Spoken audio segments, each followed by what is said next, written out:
विश्वेश्वराय वरदाय सुरप्रियाय लंबोदराय नागनाय श्रुतियज्ञ विभूषिताय गौरी सुतात गणात नमो नमस्ते। आप सभी को मेरा जय सिया राम। आप सभी के सन्मुख हुआ हूँ। उससे पहले आप सभी को सगे संबंधी मित्रगण प्रियगण जो मुझसे प्रेम करते हैं एवं जो बड़े लोग जिनका आशीर्वाद मुझ पर बना हुआ है, मैं आप सभी जनों को हृदय की गहराइयों के साथ आप सभी को मैं बार बार प्रणाम करता हूँ।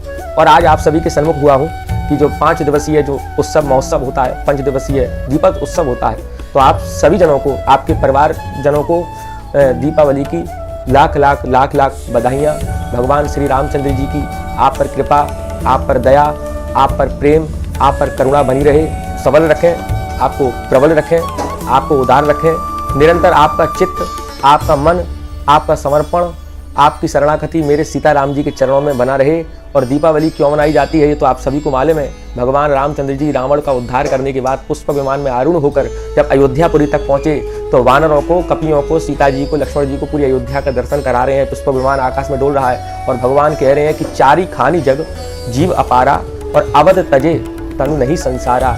और अवधपुरी सम प्रिय नहीं सोऊ यह प्रसंग जाने को। भगवान कहते हैं कि वैकुंठ होगा, प्रिय होगा, वेद कहते हैं, पर मैं अपने मुख से तुम्हारे सन्मुख कह रहा हूँ, अयोध्या के समान मुझे कुछ भी प्रिय नहीं है। 14 वर्ष बाद भगवान रामचंद्र जी आते हैं और अयोध्यापुरी के लोग जो अयोध्या के वासी हैं भगवान की 14 वर्ष से प्रतीक्षा कर रहे हैं और निरंतर गा रहे हैं कि हृदय में राम की तस्वीर लगा रखी है, निगाहों से आस लगा रखी है, ना जाने कौन से मार्ग से प्रभु आएंगे राम, हमने तो हर गली फूलों से सजा रखी है। और उसी समय क्षण भगवान आते हैं, वेदों की ध्वनि प्रकट होने लगी, देवता लोग स्तुतियों को गाने लगे, मंदिर के घंटे घड़ियाल मंदिर के एवं शंख ध्वनि एवं प्रकट होने लगी, आकाश से पुष्पों की वर्षा होने लगी और भगवान अयोध्या में आते हैं। और दीपावली की जो पूजन की जो विधि है, जो पूजन का जो समय है दीपावली वाले दिन, तो शाम को 5:30 बजे से 8:30 बजे तक हम सभी लोग परिवार समेत पूजा को कर सकते हैं।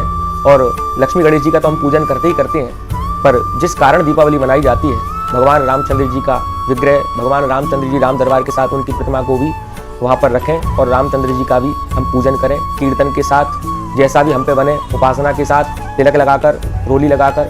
लक्ष्मी जी की तो हम पूजा करते हैं क्योंकि लक्ष्मी जी क्या है, धन की देवी हैं, वो हमको धन देती हैं। पर धन आ जाए, धन का उपयोग कहाँ करना है, परमार्थ में करना है, किस मार्ग पे करना है, वो गणेश जी महाराज बुद्धि के माध्यम से हम सभी को बता।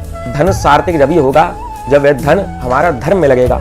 कहते हैं कि धन चाहे तो धर्म करिया कर और राज के खातिर तप करिए और मुक्ति खातिर परम पिता के अलग बैठकर जप करिए। ऐसी राम नाम भी दीपक है जो हमारे लेते ही भीतर प्रकाश होने लग जाता है, फिर कहीं किसी प्रकार का मोह नहीं रह जाता। इसलिए सभी निरोगी रहें, सभी प्रसन्न रहें, सभी दीर्घ आयु रहें। सर्वे भवन्तु सुखिनः, सर्वे सन्तु निरामय, सर्वे भद्राणि पश्यन्तु मा कश्चित् दुःख भाग भव।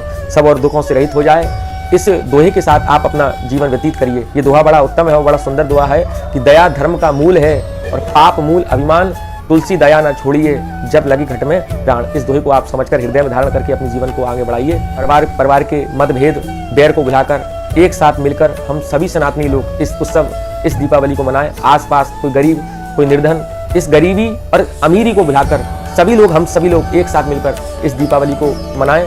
भगवान के नाम का निरंतर स्मरण करते रहें क्योंकि ना पैसा लगता है और ना खर्चा आता है। राम नाम बोलिए, कितना अच्छा लगता है। तो आप सभी को ऐसी पावन श्री दीपावली के उत्सव पर भरत उपाध्याय की ओर से आप सभी को बहुत बहुत प्रणाम। और इसके बाद अगली वीडियो के साथ आप सभी से मिलना होगा। अब तक के लिए जय श्री राम।